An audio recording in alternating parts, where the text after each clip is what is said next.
Hi book lovers, welcome back to my channel. So spring is finally upon us and I am so excited because there's a lot of good romances that are coming out this season. April especially is going to be a huge release month. There's so many good books coming out that specific month. I don't know why, but there's a lot to get excited for. But for my video today, I'm going to share my spring TBR books that I really want to get to, hopefully that I will get to in the next few months, so March, April, and May. I have a good mixture of books that have already released and also books that are coming out in the next few months, books that I do also have arcs for. So let's just jump into my TBR. Also, if you want to share your own spring TBR, please feel free to. Like, what are the books that you're most excited to get to this season?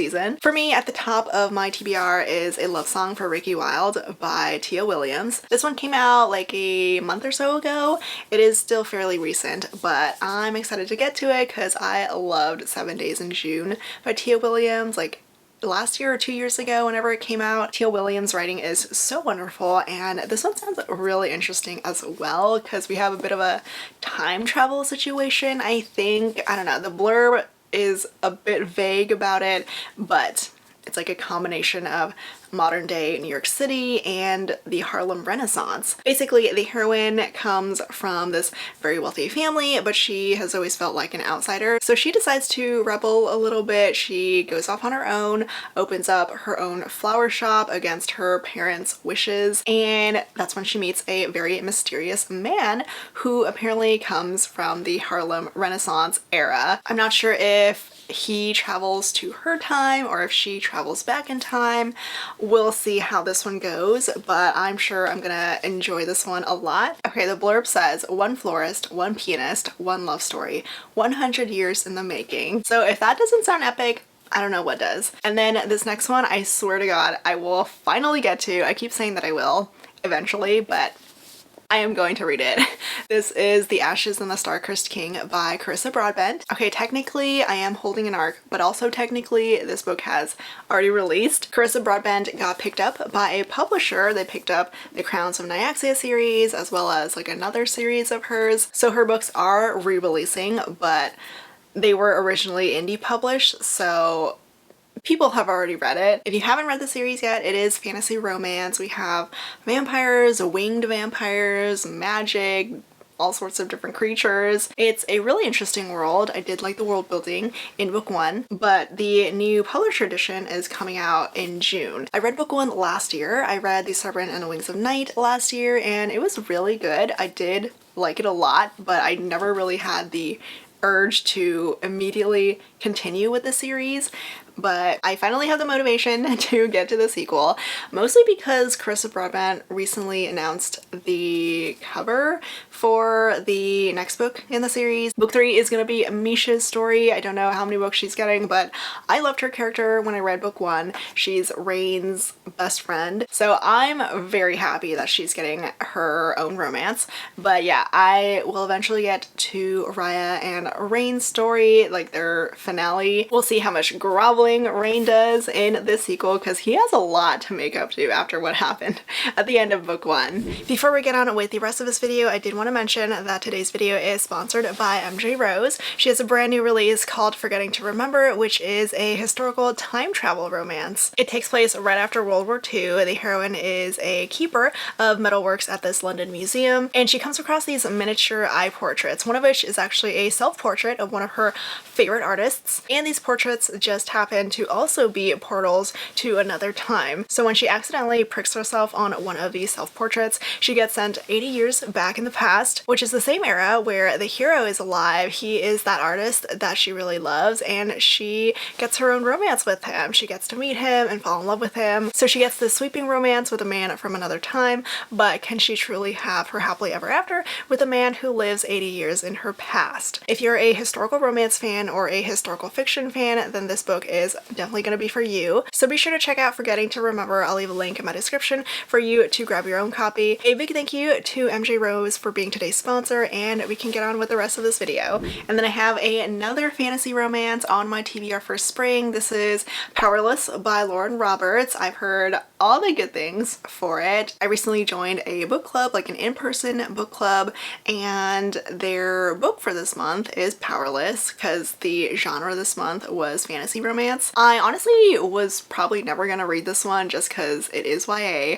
I rarely ever read YA anymore, but the purpose of this new book club for me is just to venture out of just romance. I mean, this is still technically romance, but it's more YA-ish. So again, I really had no urge to pick it up until now. It's the first book in this fantasy trilogy. It apparently is very similar to the Hunger Games. Like, there's also this deadly competition that the main characters are forced into, or maybe just the heroine is forced into. There's a prince hero here, and I mean, it sounds fun. There's magic involved, like people with powers, people who are powerless, and the heroine is one of the powerless people, but she pretends to actually have powers. It did blow up like crazy though. It was very, very popular last year. Hopefully this one is good though. I'm excited to try it out. I also have a fanfic, a Hermione fanfic on my spring TBR. I told myself I was gonna read more fanfic after finishing Manacled. Never got to it, but I did actually start on The Auction by Love's Bitka 8.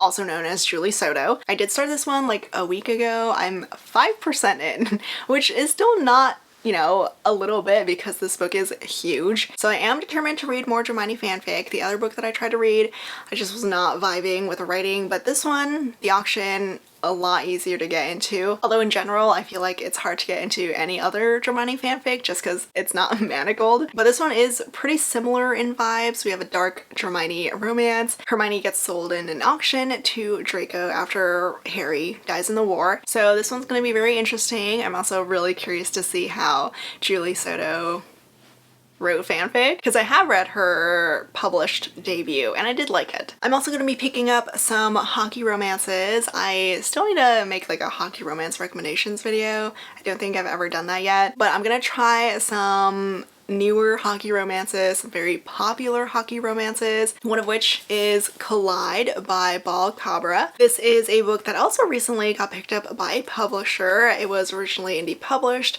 and now Berkeley picked it up. It's got the cutest cover. It's a noodle sports romance. We have hockey in college. The hero is the hockey captain, and the heroine is a girl who wants to be a sports psychologist, even though she hates hockey. These two are thrown together in some forced proximity when he becomes the subject of her new research paper. It's giving off enemies to lovers vibes, but it does sound really, really cute. Very classic college romance. I'm also just excited to try out a new to me author. And then another very popular hockey romance that I also want to get to is Consider Me by Becca Mack. So Consider Me and like that whole hockey romance series blew up like crazy. I've kind of been avoiding it just because I've heard mixed things about it, but it is one of the very popular, like recently popular hockey romances, so gonna give it a try. We have an NHL star hero and a heroine who's a teacher who also wants nothing to do with him. It sounds like we have a pursuing hero, which I'm not gonna lie, I do always love to read. So we'll see how this one goes. Becca Mack is also gonna be a new to me author. And then I do have a couple spring releases on my spring TBR. These are the books that are like literally my most anticipated releases for the season. The first one that I have is actually a book that I have already started because I just received an ARC for it. It's Pirate Girls by Penelope Douglas. Penelope Douglas is finally back. We are back with the Hellbent series. This is book 2 and this is Dylan's romance. Dylan is Jared and Tate's daughter. They're the main characters from Penelope Douglas's debut, Bully. So yes, we are getting Jared's baby girl's romance. We get to see Jared being a protective dad. It's so good so far. I'm loving it. I'm loving being back in this world. And it's not like it's a spoiler or anything, but the hero is one of the twins, one of Matic and Fallon's twin boys. I won't say exactly who, just in case you want to be completely, you know, going into it blind, but there's a good hint about who Dylan ends up with, and it's definitely the guy that I've always wanted her to be with all along. So this one I'm like halfway done. I'll finish it up real quick soon. Also on my TBR is Just for the Summer by Abby Jimenez. I always have to pick up Abby Jimenez anytime she releases a new book. This one is her new 2024 release, and it's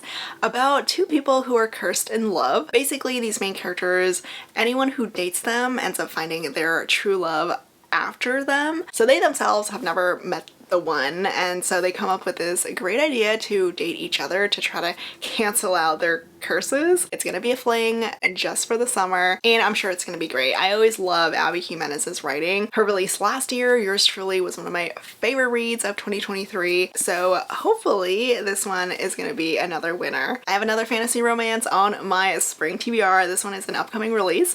It's The Throne of Honor and Blood by Bree. This is book 2 in the Mortal Fate series. It's a sequel to The Crown of Oaths and Curses, which was so good. I really liked that first book. It had a very slow beginning, but once you get into the middle and like the second half, it was intense and just so addicting. So I have very high hopes for the sequel. I am praying that we get all the grovel from the hero, because this man needs to beg on his knees for the heroine after what he put her through in book 1. I just can't wait to see what's in store for Soren. I believe in Bree. She wrote the Bonza Tai series, which I will forever love, and she has been killing it so far with this new fantasy romance series. I also do want to get to Here We Go Again by Alison Cochrane. This is a new sapphic romance coming out like next month. We have childhood friends to lovers, we have forced proximity, a road trip. It sounds so good, all these great tropes. So basically the main characters, they were childhood friends growing up until they had a falling out, so now they hate each other, and their beloved teacher from high school or whatever asked them both to go on a road trip with him. So they can't say no because it's like his last wish. So all 3 of them go on a cross-country road trip together, and these two need to hash things out again. The blurb says, stuffed into the gayest van west of the Mississippi, the 3 embark on a life-changing summer trip from Washington State to the Grand Canyon, from the Gulf Coast to Maine, that will chart a new future and perhaps lead them back to one another. I usually have a great time with Alison Cochrane's books, so I'm excited for this one. And then probably the 2 most anticipated releases for me that are coming out this spring. They're both out in April. First we have Funny Story by Emily Henry. I do have an arc of this one on my Kindle.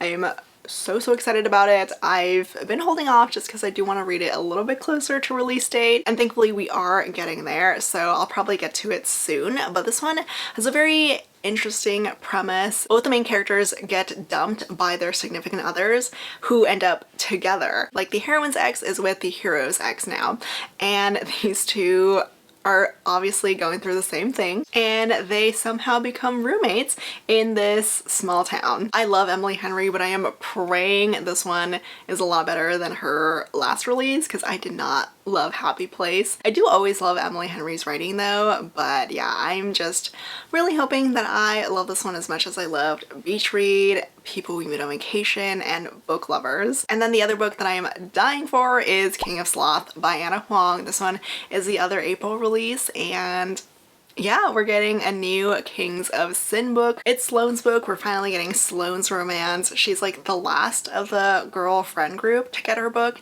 and she ends up with Xavier, who is this very sloth-like guy, I guess. He is Sloane's new client, she is his publicist, and she makes a lot of trouble for her. I already know it's gonna be so good. Like the little glimpses that we got of Sloane and Xavier from the previous books, I love them already. And that's about it for my spring TBR. These are all the books that I really want to get to.